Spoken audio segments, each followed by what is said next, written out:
누가복음 1장 37절, 38절 말씀입니다. 우리 한 목소리로 함께 읽도록 하겠습니다. 시작. 대저 하나님의 모든 말씀은 능하지 못하심이 없느니라. 마리아가 이르되 주의 여정이 오니 말씀대로 내게 이루어지이다 하매 천사가 떠나가니라. 아멘. 지난 한 4주 이번 주까지 걸쳐서요 복음서를 소개하고 있는 대표적인 주의 오심을 이렇게 표현하고 또 가르치고 기억하는 모습에 대해서 함께 살펴보고 있는데요. 우리 첫 번째로 살펴봤던 말씀이 주보에도 있는데요. 말씀이 육신이 되어 오신 분이 예수님이다라는 것이에요. 요한복음 1장 14절 말씀 우리 같이 한번 읽어볼까요? 시작. 말씀이 육신이 되어 우리 가운데 거하심에 우리가 그의 영광을 보니 아버지의 독생자의 영광이요 은혜와 진리가 충만하더라. 아멘. 네. 다른 여러 우리가 이제 계속 쭉 보겠지만 요한이 선택한 예수님께서 우리의 오신 일이 무슨 일이 벌어진 건지 아느냐 하는 하나님의 말씀이 육신이 되어서 우리 가운데 오신 거다. 여러 가지 의미로 이렇게 생각해봤는데 대표적인 의미 중에 하나가 이전에 말씀하셨던 그 구원의 회복의 말씀이 바로 성취돼서 우리 눈앞에 나타나신 것이 이 예수님이다라는 거에 대해서. 그리고 또 다른 의미로는요. 그 예수님은 육신이 되어서 완전한 사람으로 인격과 감정을 가지고 지적 능력을 가지고 또 주체적인 한 개인으로 인격체로 우리 가운데 오셔서 하나님의 사역을 하셨지만 그의 사역과 그가 하셨던 말씀은 철저하게 모두 다 하나님의 말씀이었고 그것은 다름 아닌 하나님의 말씀이 복음이 됨을 다시 한번 하나님의 말씀이 생명이 되고 하나님의 말씀이 구원이 됨을 확인하는 일이었다라는 것에 대해서 그래서 예수를 믿는다라는 것이 하나님의 백성이 된다는 것이 하나님의 말씀 따르는 것과 얼마나 깊은 관계. 보통 이제 요한복음 17장 말씀 영생은 유일하신 참 하나님과 그가 보내신 아들 예수 그리스도 아는 것이다. 그래서 인격체 대신 예수님을 아는 게 맞아요. 복음은 예수님이고 그분은 인격체고 그렇게 가르치는데요. 근데 요한이 선택한 한 가지 방법은요. 근데 그 인격체가 뭐냐? 그 인격체 하나님의 말씀이다. 그 인격체. 그래서 하나님의 말씀이 복음이고 그것이 생명이 되는 것에 대해서 분명하게 소개하고 이야기하고 있는 것이요. 복음서 소개하고 있는 주의 오심을 기억하고 기념하는 방법이었다. 두 번째, 또 이제 사실 너무 잘 아는 대목이 마태복음 1장 21절 같이 한번 읽어보겠습니다. 시작. 아들을 낳으리니 이름을 예수라 하라. 이는 그가 자기 백성을 그들의 죄에서 구원할 자이심이라 하니라. 예. 다름 아닌 죄에서부터 자기 백성을 구원해내시는 그 구원을 베풀기 위해서 오셨다라는 것에 대해서 다른 구원 사실 우리도 지금 구원이 필요하죠. 예. 북쪽에서 오는 위협에서부터 구원이 필요하고요. 바다 건너에서 오는 위협에서부터 구원이 필요하고요. 뭐 그것만 있습니까? 계속 이제 한창 뉴스를 보신 분들은 아실 생각되는데 지구 온난화 해가지고 제가 개인적으로 요새 그런 프로그램 홈페이지도 있더라고요. 해수면 상승에 따라서 얼마나 우리 동네가 이렇게 물에 잠길 것인가에 대해서 한 50m 오를 때까지는 이렇게 서대신 삼동은 그렇게 큰 영향이 없더라고요. 100m 오르니까 저쪽에 이제 꽃마을 초입 말고는 다 물에 잠기긴 하던데 온난화 문제만 하더라도 후대한테 삶의 터전을 어떤 식으로 물려줘야 돼. 그것도 사실은 고민이 되고 구원이 필요한 이렇게 속칭 이야기한 거 다 같이 정신 차려서 다 같이 여기서부터라도 브레이크 잡고 그렇게 하면 근데 그것도 사람 마음대로 되는 것도 아니고 맞죠? 그래서 그것도 구원이 필요하고 여러 가지 구원이 필요한 다른 구원들을 참 이야기하기 쉬워요. 실제로 우리가 그런 필요가 있고 그런데 가장 근본적인 원초적인 필요가 뭐였는가에 대해서 사실은 우리는 망각하고 사는데 하나님이 그 필요를 채우시고 예수님을 보내주셔서 베푸신 구원은 다름 아닌 그 죄로부터의 구원이었고 죄로부터의 구원을 비하니 다른 건 문제도 아니었고요. 그래서 우리가 세 번째로 살펴봤던 말씀이요. 온 백성에게 미칠 큰 기쁨의 소식이었다라는 것이 복음의 또 예수님의 오심을 소개하는 모습이었다라는 거예요. 누가복음 2장 10절 11절 같이 읽어볼까요? 시작. 천사가 이르되 무서워하지 말라. 보라 내가 온 백성에게 미칠 큰 기쁨의 좋은 소식을 너에게 전하노라. 오늘 다윗의 동네에 너희를 위하여 구주가 나셨으니 곧 그리스도 주시니라. 온 백성에게 미칠 큰 기쁨의 소식이다라는, 없는 사람에게도, 사회적으로 존중받지 못하는 사람에게도 기뻐할 만한 이유가 되는 복음이었다. 그게 이제 그 앞에 우리가 살펴보는 죄로부터의 구원이 있기 때문에, 돈이 생겨서 얻는 구원이었으면 돈을, 혜택을 못 누린 사람은 그게 기뻐할 만한 소식이 될까요? 아니죠. 사회 진출하고 사회에서 자아를 실현하는 것이 구원이었던 사람에게는 그것이 기뻐할 만한 소식이 될 수 없어요. 그런데 성경에서 온 백성에 미칠 큰 기쁨의 소식이라는 것은요, 다름 아닌 죄로부터의 구원이기에 모든 백성이 기뻐할 수 있고, 그것은 진 밖에, 심지어는 진 밖에 내쳐진 사람들에게도 미쳐진 큰 기쁨의 소식이었다는. 근데 우리 지난주 살필 때 안타깝게도 그 기쁨의 소식에 기뻐하지 못한 사람들이 있더라라는 것이 성경에서 소개하고 있는 방식이죠. 예수님이 오셨을 당시에도 기뻐하지 못했어요. 왜? 자기가 왕이어야 되거든. 여전히 내가 왕이어야 되거든. 그래서 왕의 오심을 기뻐할 수 없어. 구원하시는 왕이 오셨음에도 불구하고 기뻐할 수 없다라는 것에 대해서 계속해서 그렇게 복음서가 소개하고 있는 성탄의 풍경에 대해서 살펴보면서, 오늘 이제 아마 마지막 시간이 되지 않을까 생각되는데요, 굉장히 흥미로운 이야기가 또 하나 실려 있는 게요, 그게 뭐냐면 순종을 통해서 하나님이 하나님의 아들을 보내셨다라는 거에 대해서. 마태복음에는 주 이슈가 누구였죠? 카메라 포커스가 누구에게 가 있죠? 요셉에게 가 있고요. 누가복음에는 마리아에게 가 있는 걸 우리가 볼 수 있는데요, 분명한 것은 마태도 그렇고 누가도 그렇고요, 하나님 아들 어떻게 오시는 줄 아느냐. 사실은 뒤에 우리가 서신서를 쭉 살펴보면 마리아는 그렇게 강조가 되지 않아요. 요셉도 그렇게 강조가 되지 않고요. 하나님이 하나님의 아들을 보내셨다라는 것이 사실 더 중요해요. 그 더 사실 뭐 사람의 순종에 비하면 비교도 할 수 없을 만큼, 사람의 수고에 비교하면 비교도 할 수 없을 만큼 놀랍고 큰 은혜이기에 하나님이 그 일을 하셨다라는 것이 주 포커스고 강조점이에요. 그럼에도 불구하고 복음서 기자들은요, 성탄을, 주의 오심을 기념하고 기억하고 감사하는 그 시간에 꼭 이 사건을 함께 보기 원해서 빼놓지 않고 기록하고 있는 게 뭐냐면, 아느냐는 요셉이 순종했고 마리아가 순종했다는, 그리고 그것을 통해서 하나님의 아들이 오셨다라는 것에 대해서 오늘 이 오전에서 한 번 더 같이 읽어보겠습니다. 누가복음 1장 37절 38절입니다. 같이 읽어보겠습니다. 시작. 대저 하나님의 모든 말씀은 능하지 못하심이 없느니라. 마리아가 이르되 주의 여정이 오니 말씀대로 내게 이루어지다 하매 천사가 떠나가니라. 네, 한번 이 사건을 이렇게 좀 들여다보도록 하겠습니다. 마리아, 성경에서 뭐 여러 가지로 설명을 하고 있지만요, 누가복음 1장 27절 마리아를 이렇게 소개하고 있습니다. 같이 읽어볼게요. 시작. 다윗의 자손 요셉이라는 사람과 약혼한 처녀에게 이르니 그 처녀의 이름은 마리아라. 결혼을 약속한 상대가 있고요, 결혼할 쯤인 걸로 이제 보여지는 이제 모습을 이렇게 볼 수 있죠. 또 한 가지 더는요, 마리아의 순종이 얼마나 큰 대가를 지불하는 것을 였는지도 볼 수 있는 표현이요, 약혼한 처녀라는 표현입니다. 신명기에 보면 약혼한 처녀가, 정혼한 사람이 아직 혼인은 안 했지만 정혼한, 결혼을 약속한 상대가 있는 사람이 부적절한 관계를 맺으면 죽어요. 그거는 재고의 여지가 없이 죽이는 범죄로. 그런데 약혼한, 정혼한 대상이 있는 처녀가 임신을 하겠노라고, 내가 아기를 가지겠노라고 결정한 것이 얼마나 마리아가 넘어간 산이, 건너간 골짜기가 얼마나 깊고 높은지를 사실 또 볼 수 있는 표현이요, 마리아를 소개하는 방법이 약혼한 처녀다 하는. 그 약혼한 처녀에게 천사가 나타납니다. 아들을 낳을 것이다.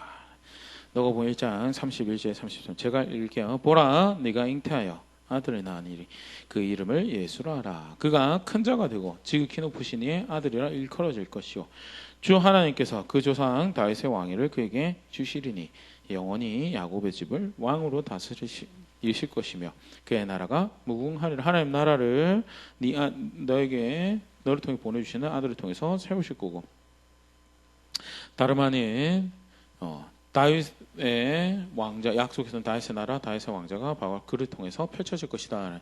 굉장히 기쁜 소식이긴 해요. 그런데 지금 현재 자신이 뭐예요? 처녀예요. 남자를 알지 못하는 상태고요.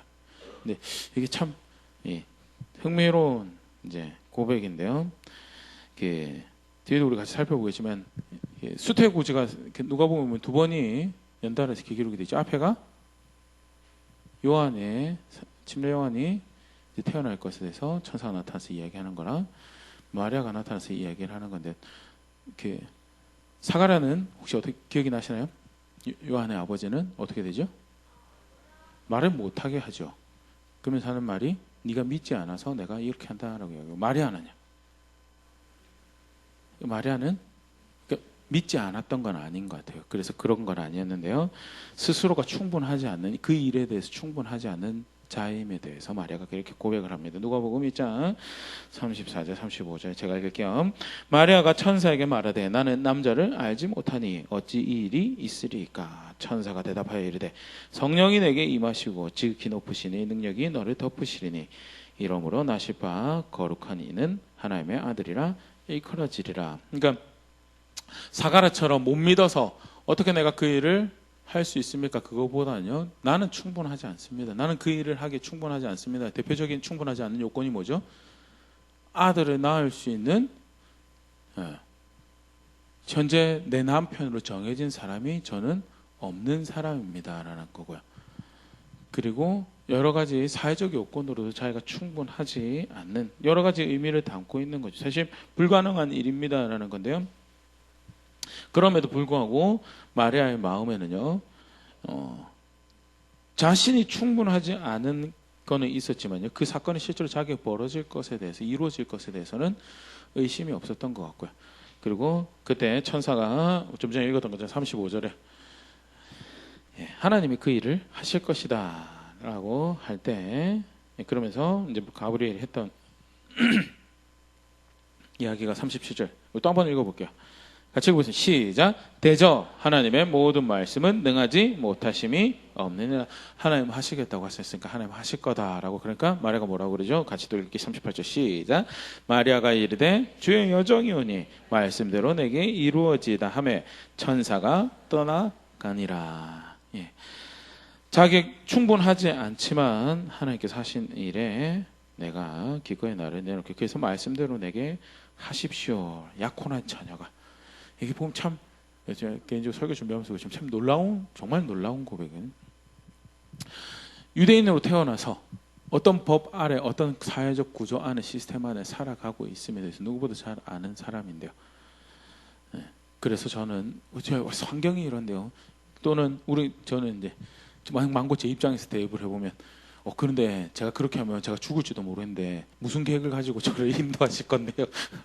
무슨 계산이십니까? 라고 제가 어떻게 그런 것들에 대해서 좀 보증이 되고 확인이 되면 저만 그런가요? 조금 안전하게 그 다음 내디딜 다 걸음이 뭘 짚을 건지 무엇을 디딜 건지에 대해서 좀 확인해 주시면 제가 좀 해보겠습니다라고 그렇게 이야기할 것 같은데요.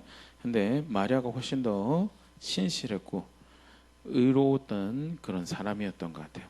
하나님 말씀이 그러하시다면 그 말씀이 제게 이루어질 것입니다. 그리고 누가는요, 어떻게 보면 정말 아까도 잠깐 얘기했지만 바울이 마리아에 대해서 또는 요한이 후에 서신의 서에서 마리아에 대해서 요셉에 대해서 언급하는 다른 이야기가 없어요. 어떻게 보면 진짜 복음이 전해지고 하는 그 일에는 굉장히 작은 일일 수 있는, 그런데 분명하게 예수님은 그 마리아의 순종을 통해서 하나님은 하나님의 아들을 보내시는데 그 보잘것없는 실제로 사실은 이렇게 보더라도 그 다음에는 뭐 다른 큰 거 한 게 없잖아요, 맞죠? 아시는 거 있으신가요? 패션 오브 크라이스트 보니까 확 하얀색 천 들고 와가지고 예수님 피도 닦고 그러던데요. 그거 다 천주교에서 자기들 성물을 이렇게 만들어내려고 집어넣은 거고요. 모르죠, 그거는.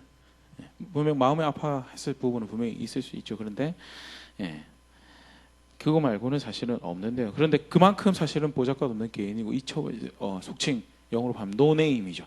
이름이 없는 작은 한 개인의 순종이 하나님 아들이 이 땅에 오는데 얼마나 큰 역할을 하고 하나님은 그 순종을 통해서 하나님 아들을 보내셨던가에 대해서 누가는 그렇게 기록을 하고 있고요.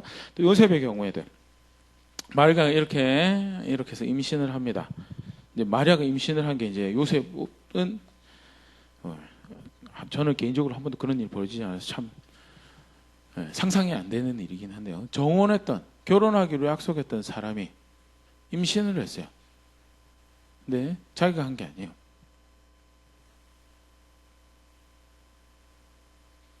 굉장히 엄청난 배신감에 분노도 날 수 있고요. 실망도 할 수 있고요. 온갖 인간적인 감정들이 겹쳐 있을 수 있는 그런 상황에서요.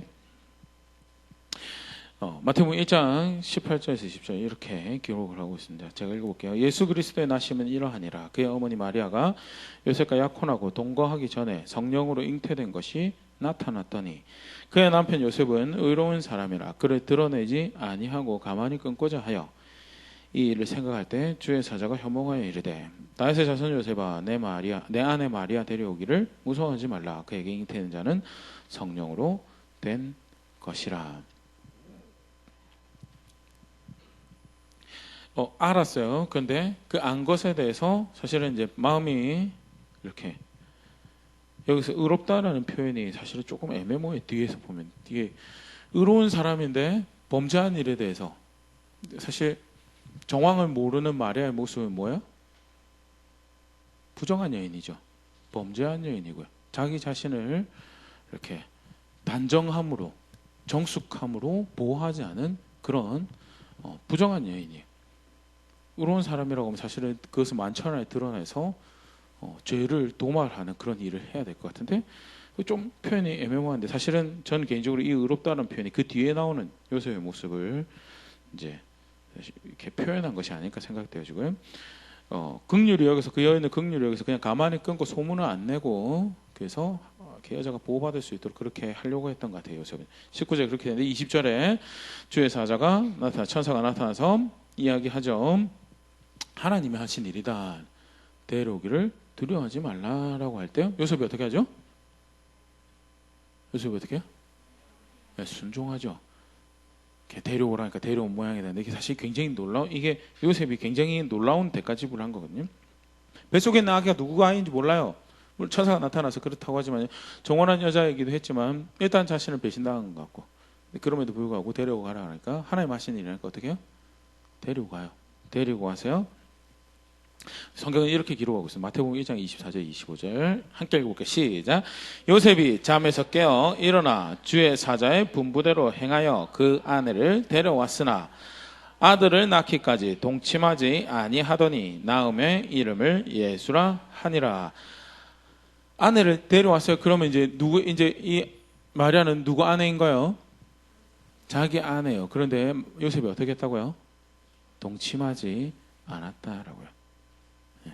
왜? 지금 뱃속에 있는 지금 이 일은 사사로운 감정과 사사로운 이렇게 남녀와의 관계 일이 하나님이 이 일을 하고 계시는 거고 그러기에 그 일이 보호되어져야 돼요. 그 일이 뜻하신 대로 이루어져야 되기 때문에 그래서 데려왔으나 자기가 보호는 하고 있는데 자기 아내로 이렇게 자기가 함부로 할 수 있는 그런 대상으로 여기지 않고 하나님 뜻이 이루어지기 위해서 기꺼이 자신이 권리를 내려놓았던 모습으로 기록을 하고 있고 그 외에 이제 요셉의 신실한 의로운 모습이 이제 등장을 계속합니다.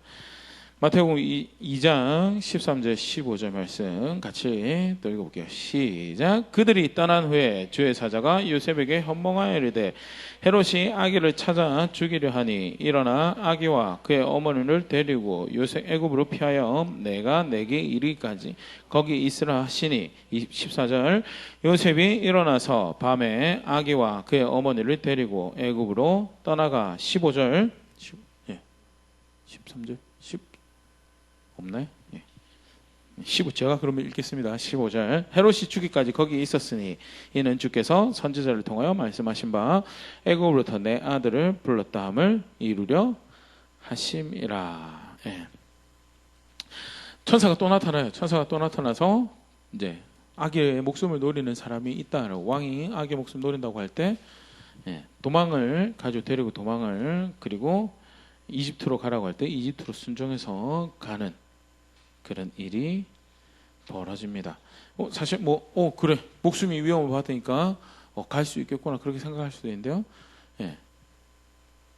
이 아이가 너에게 정원한 여자지만 이 사실 굉장히 이렇게 드라마 같은 장면이죠.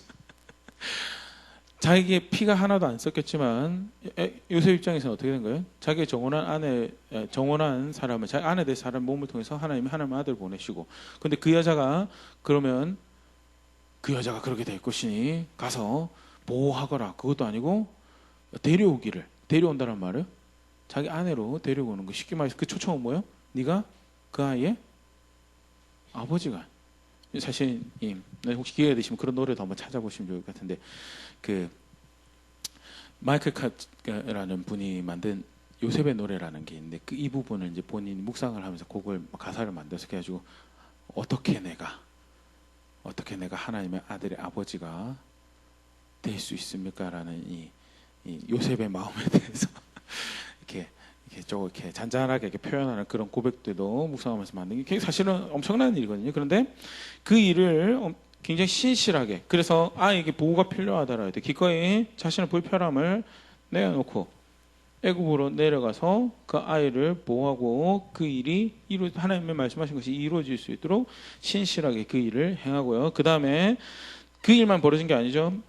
이야기 거기서 마무리되지 않고요. 19절에 있나요?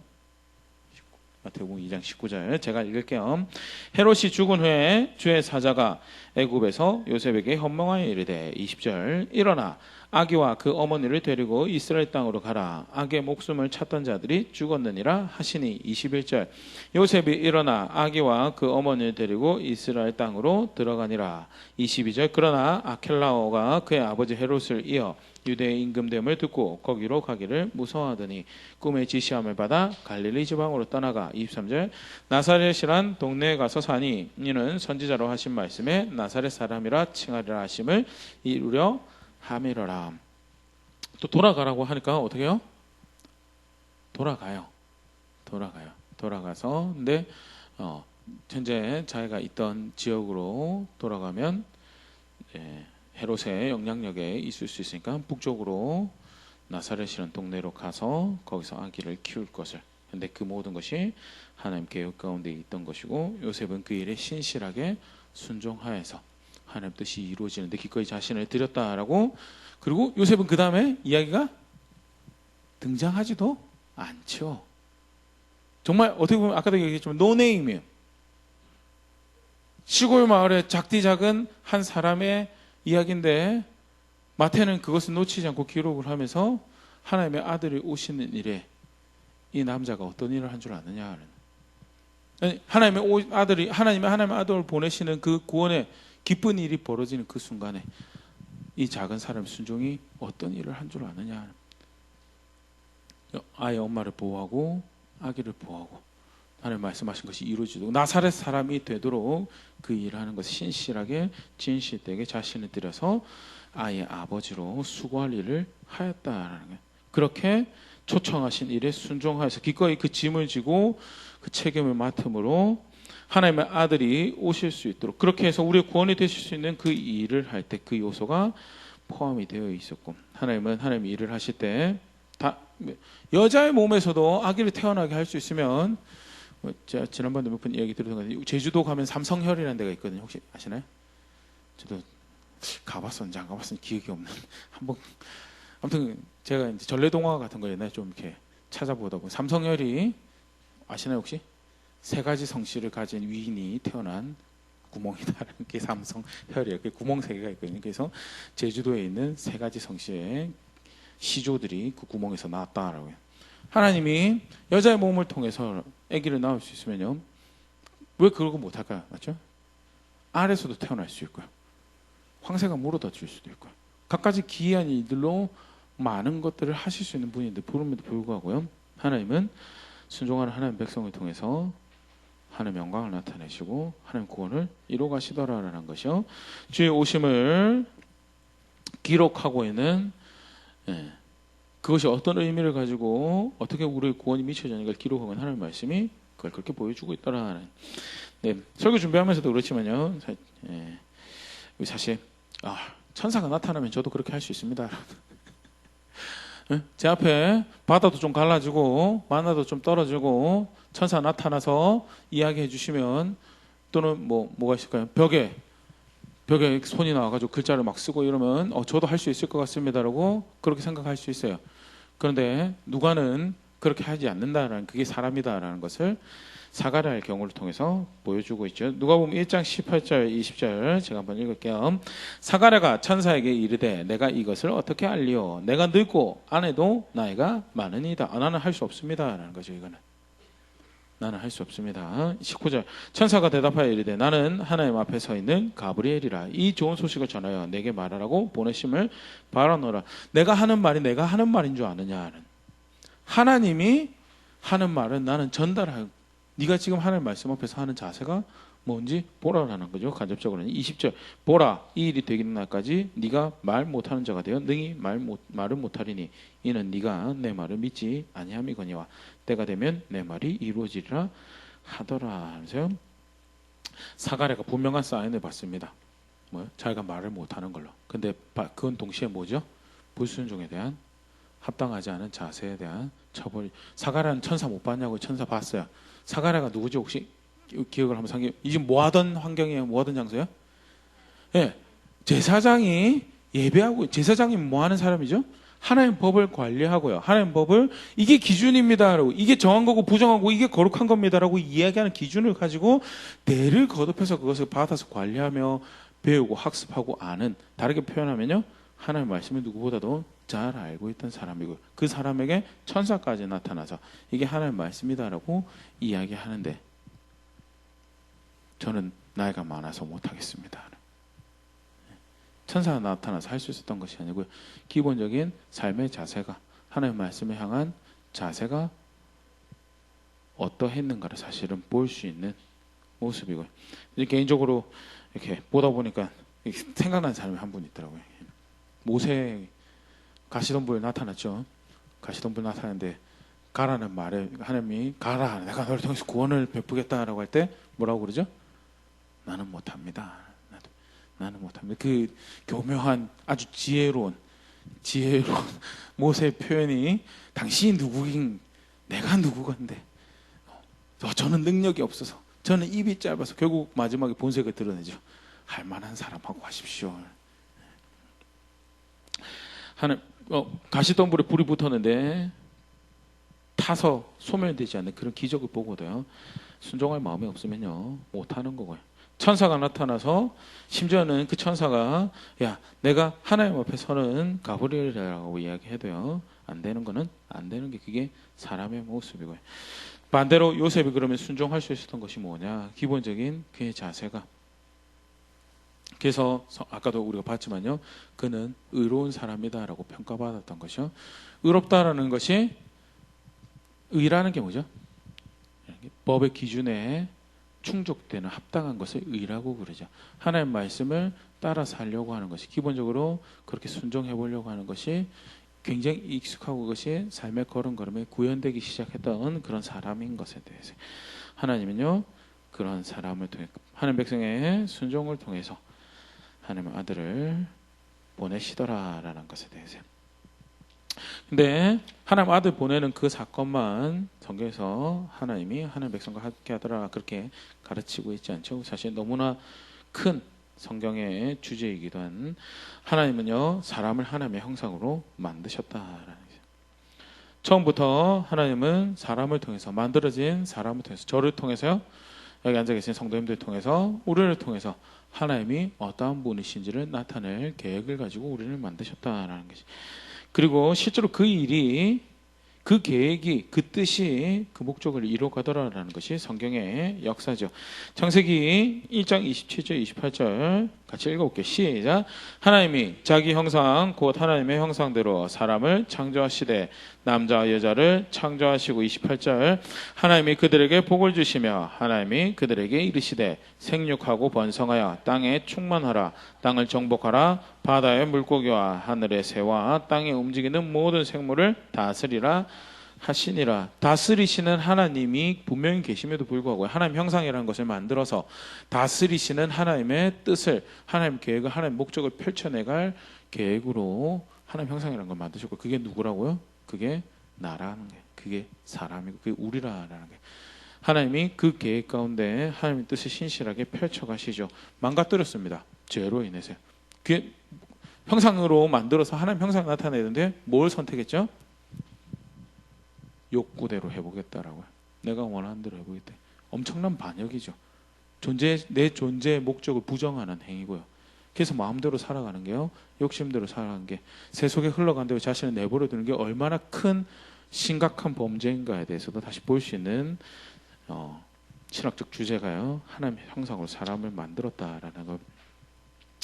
그럼에도 불구하고 하나님은요. 하나님 계획을 계속 나는 너를 나는 그들을 나는 사람을 뭘로 만들었다고요?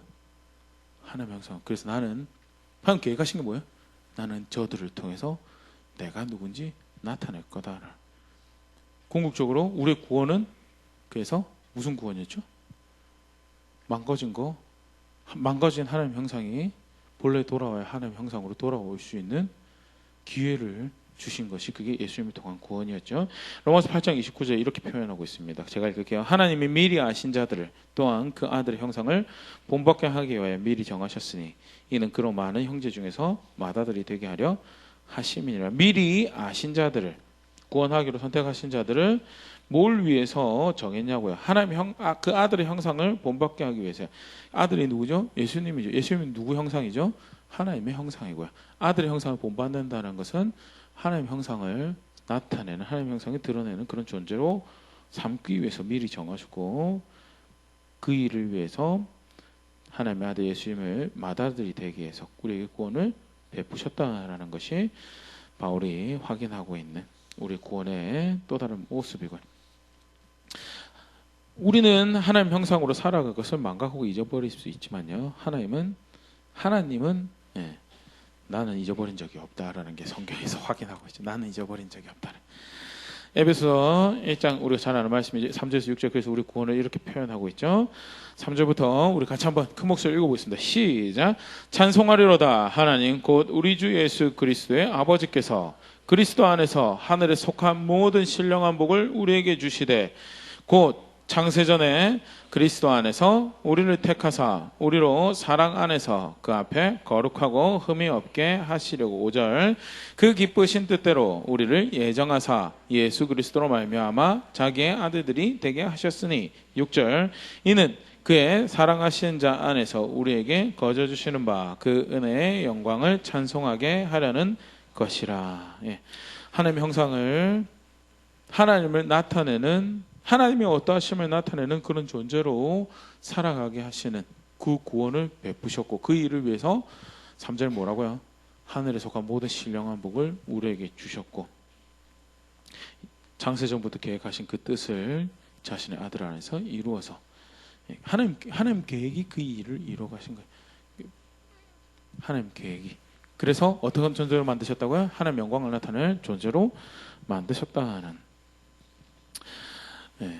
하나님 계획이 하나님 뜻을 이루어 가시는데요.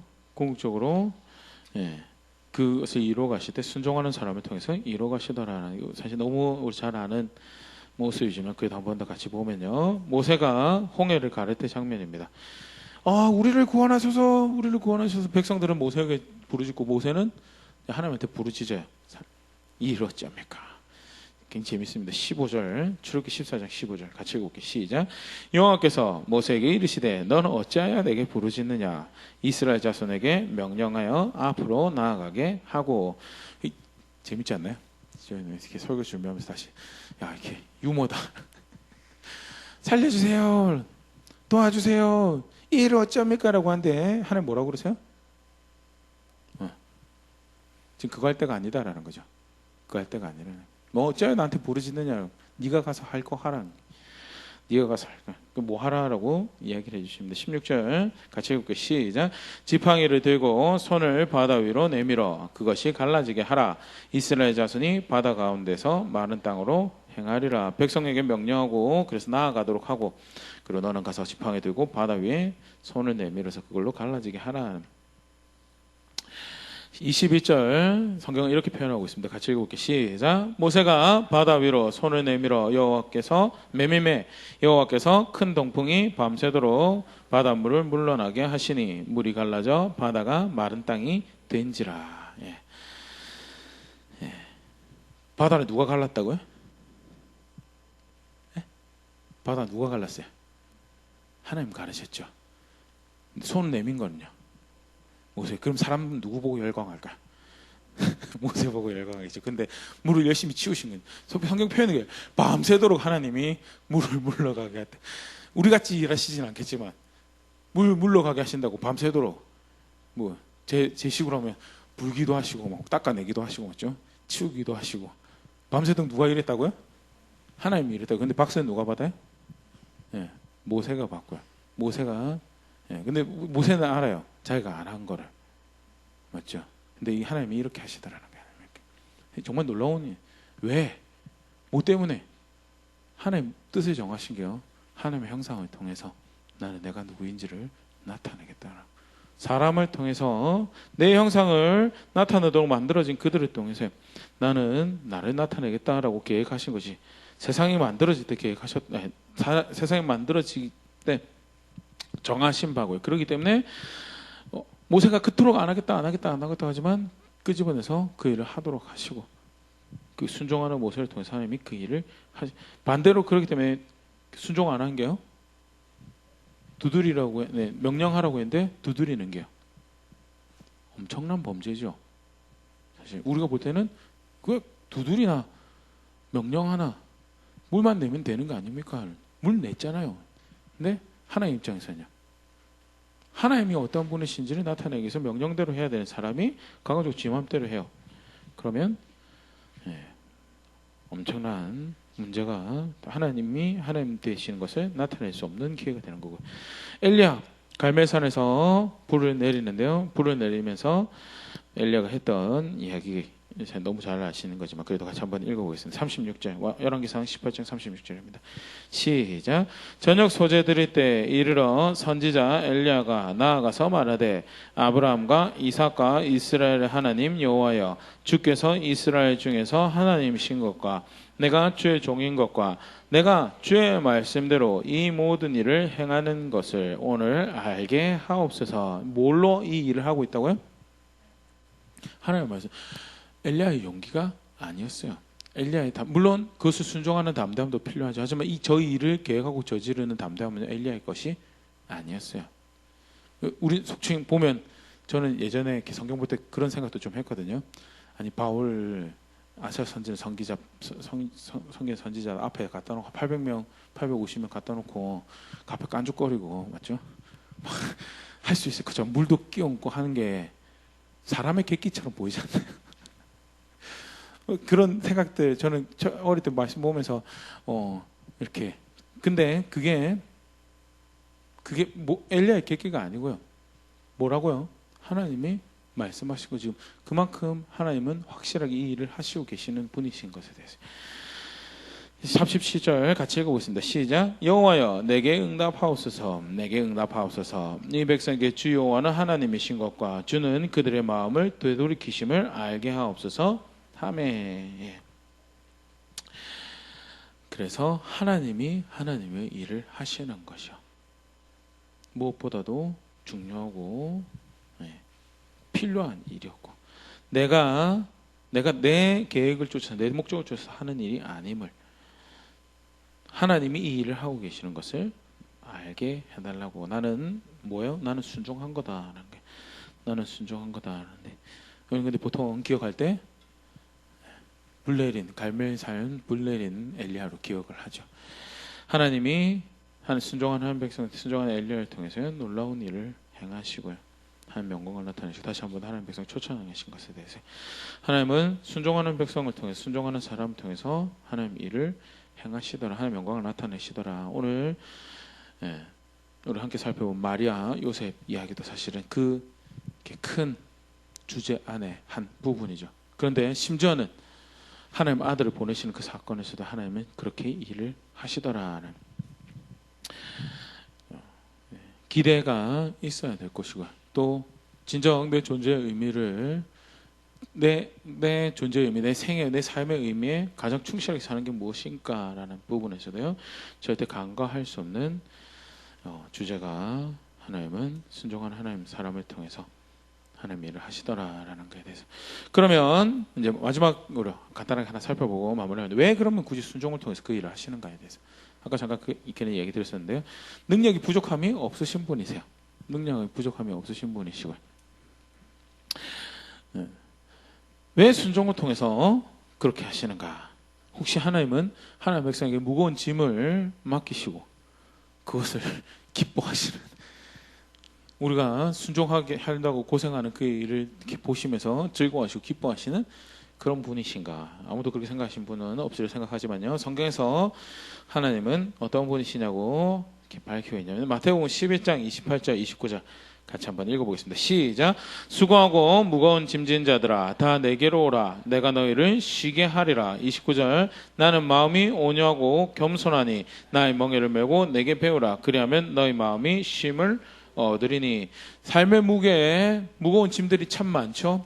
뭐 가장 원초적으로 먹고 살 것에 대해서, 가정에 대해서, 자녀들의 진로에 대해서 여러 가지 무거운 짐들이 있는데, 하나님은요, 그리고 구원을 위해서 오신 예수님은요, 쉬게 하시는, 쉼을 주고요,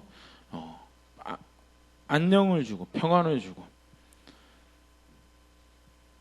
그러기 위해서 초청하시는 분이 하나님이시다라는 거에 대해서. 그래서 우리에게 순종을 통해서 하나님 일을 하신다는 것은 짐을 지우기 위해서가 아닌 거에 대해서. 또 너무 힘들고 순종하는 게 사실 쉽지는 않죠. 그러고 보니까 내가 죽기를 원하시는가? 반은 맞고 반은 틀렸죠. 에스겔 18장 32절 같이 읽어보겠습니다. 시작. 주 여호와의 말씀이니라. 죽을 자가 죽는 것도 내가 기뻐하지 아니하노니 너희는 스스로 돌이키고 살지니라. 욕심을 따라가는 측면에서는요, 내가 죽어서 진정한 살 길을 찾아 나오시기 원하시지만요, 그런데 존재적인 측면에서는요, 죄를 지어서 죽을 길로 가는 것보다는 돌이킬 수 있는 기회가 있을 때 돌이켜서라도 살 길을 택할 수 있는, 한편 벌을 내리시는 하나님 입장에서는요, 이것이 된통 한번 제대로 혼나봐야지 망고 제 생각입니다. 정신 차리죠, 맞죠? 이렇게 못 고치시는 습관들이 하나씩 있지 않으셨나요? 못 고치는 습관, 고칠 수 있는 제일 좋은 방법이 뭐죠? 그거 가지고 한번 망해보면, 수치를 당하고 모욕을 막 당해보면, 맞죠? 두 번 다시 절대 그런 짓 안 하죠. 커피, 제가 제 경우는 커피 가지고 키보드에 노트북에 이제 한번 부어보면, 맞죠? 절대 두 번 다시 컴퓨터 옆에 음료수 갖다 놓고 싶은 생각이 들지 않죠. 치워라 흘린다 아무리 말해도 소용없다가 한번 흘려보면, 그래서 밤새도록 쓴 설교 한번 날려보고, 맞죠?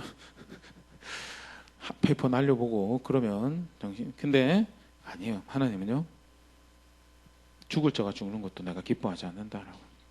에스겔 18장 32절에 죽을 자가 죽는 것도 내가 기뻐하지 않으니 너희는 돌이켜서 회개해서 살 길을 택하는, 그게 하나님이고, 그렇기 때문에 그가 우리에게 순종하라고 주신 말씀이요, 멍에를 위해서, 짐을, 고단한 삶을 위해서, 망하기를 위해서, 죽기를 원해서 주시는 것이 아니다라는 것을 우리는 분명히 보일 수 있고요. 그러면 왜 순종을 통해서 그 일을 하시는가에 대해서 성경이 대표적으로 가르치는 왜, 그 왜라는 질문에요, 대표적으로 가르쳐주는 말씀 중에 하나는요, 하나님 영광에 참여하기를 바라시니까.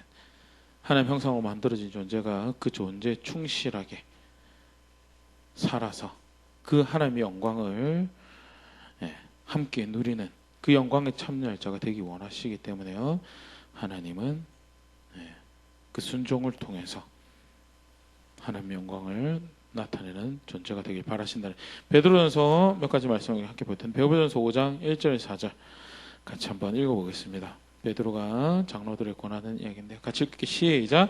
너희 중 장로들에게 권하노니 나는 함께 장로된 자여 그리스도의 고난의 증인이요 나타날 영광에 참여할 자니라. 나는 다른 사람이 아니고 너희처럼 교회 안에 책임을 맡은, 그리고 후배들에게 고면할 수 있는 직임을 맡은 장로고, 그리고 함께 성도된 사람들, 그 부여는 어떻게 하냐, 고난의 증인이고 영광에 참여할 자로. 그러면서 이제 권면하는 것이요. 2절에 같이 읽겠습니다. 시작.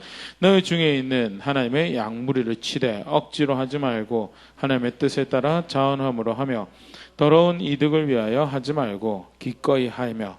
3절 맡은 자들에게 주장하는 자세를 하지 말고 양무리의 본이 되라. 4절 그리하면 목자장이 나타나실 때 쓰지 아니하는 영광의 간을 얻으리라. 양무리를 돌아보는 일에 대해서, 하나님 양떼를, 교회를 돌아보고 성도를 돌아보는 일에 대해서 물론 대표적으로 하는 이야기이긴 합니다. 근데 너희 수고를 통해서, 그 수고 궁극적으로 하나님 뜻을 따라 하는 너희 수고를 통해서 영광에 참여할 수 있는 그런 사람이 되어라라고. 아니, 장로로 삼으셔서 더 큰 짐을 맡기신 것만 해도 참 힘든데, 그런데 이렇게까지 더 수고하길 원하십니까? 나는 네가 제대로 수고하길 원한다. 왜?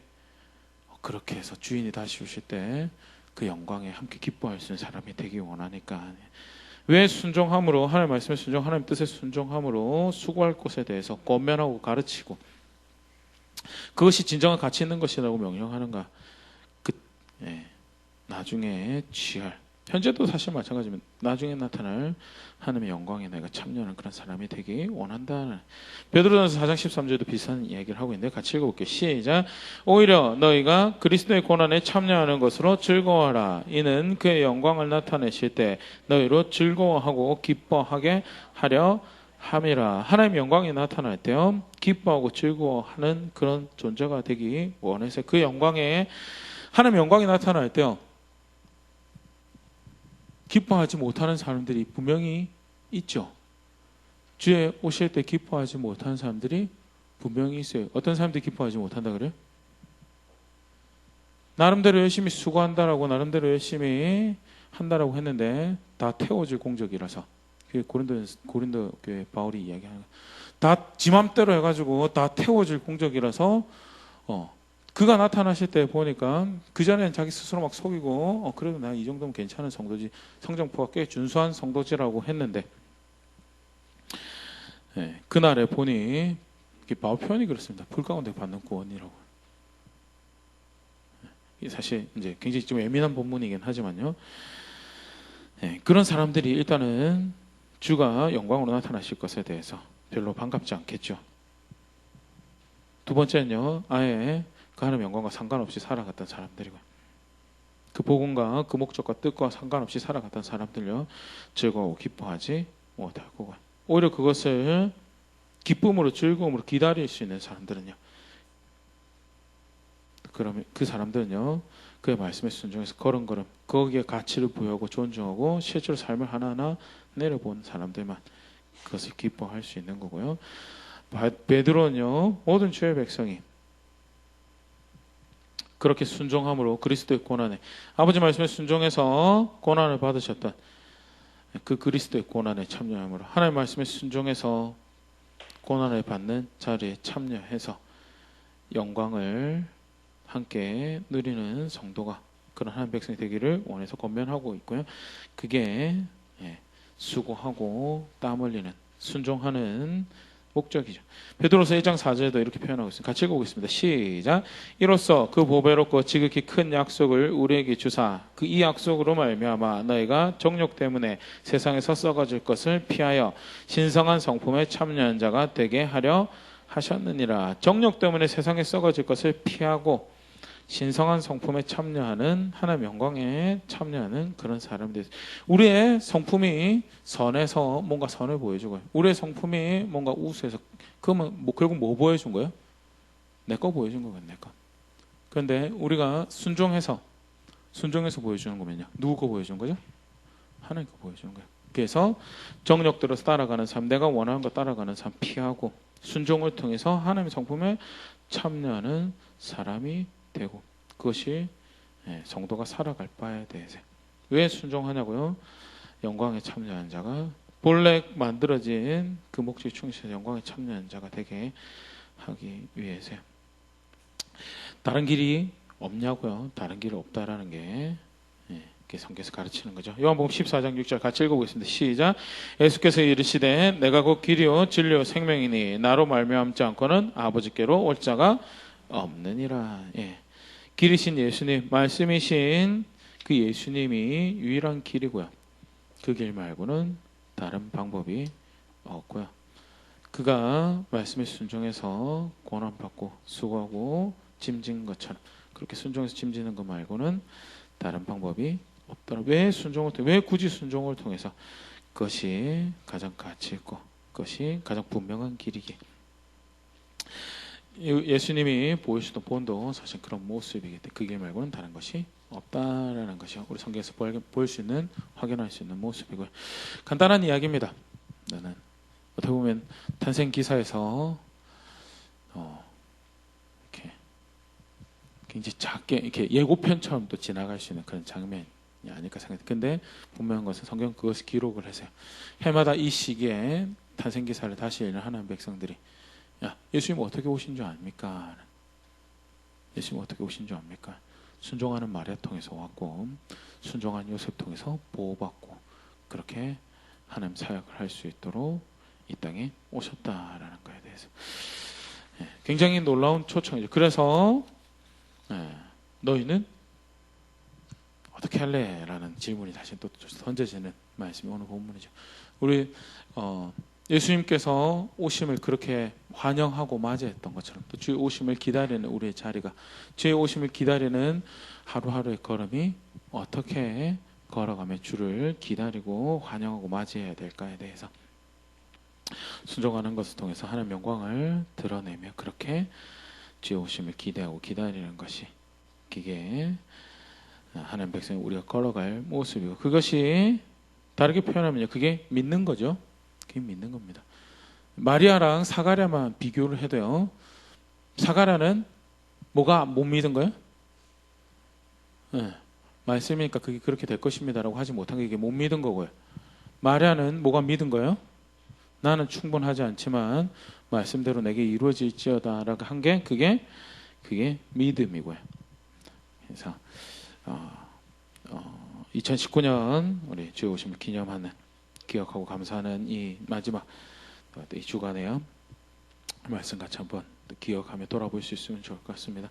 하나님은 그토록 놀라운 계획 가운데 우연히 40년 전에, 우연히 50년 전에, 우연히 60년 전에, 우연히 10년 전에 태어나서 그냥 저는 아직 제 삶의 진정한 존재의 목적이 뭔지 잘 모르겠어요. 가치가 뭔지 잘 모르겠어요. 찾아가는 중이에요. 성경은 뭐라고 표현하고 있어요? 네 가치는 이미 세상이 만들어질 때 결정돼. 네 존재의 목적은 이미 세상이 만들어질 때 결정되었다라고. 뭐라고요? 하나님의 형상으로 만든. 뭐 하면서 살아야 될지 잘 모르겠는데요. 그런 분들 아무도 없길 바랍니다. 요셉 뭐 하면서 살아야 될지 아니요. 계속 어떻게 하나님의 말씀에 순종하며 살아야 될지에 대해서 그렇게 살아온 요셉의 삶의 연장이 어디로 간 거예요? 하나님 아들의 육신의 아버지가 된 거고요. 어떻게 하면 하나님 말씀에 따라 살아야지, 순종하며 살아야지, 그 살아온 삶의 연장선이 어디예요? 주의 말씀이 주의 종이오니 주의 여정이오니 주 말씀대로 내게 이루어질 것입니다라고. 그게 그냥 느닷없이 나온 게 아니고요. 그 연장선이요, 그렇게 가는 거예요. 우리의 삶의 연장이 어디로 다가갈지 모릅니다. 분명한 것은요, 가까이 있는 사람들에게, 사랑하는 배우자, 가족들, 자녀들, 부모님, 친지들에게 뭐 할 수 있는 사람이요? 하나님은 어떠한 분이신지를 나타낼 수 있는 그런 존재가 돼요. 또 더 나아가서는 하나님은 어떻게 사용하실지 모르죠. 근데 내가 순종하는 자리에 있는 그것을 통해서 하나님은요, 내가 상상하지도 못한 내 능력 밖의 일들을 해 가시는 것이요. 그게 하나님 백성을 통해 하나님의 영광을 나타내는 방식이고요. 문제는 내가 오늘 순종하려고 살아가느냐는, 내가 궁극적으로 내 삶에 지향하는 바가 그렇게 하나님 뜻이 내게 이루어지기 위해서 순종하는 자리에 있는가라는 것이 그게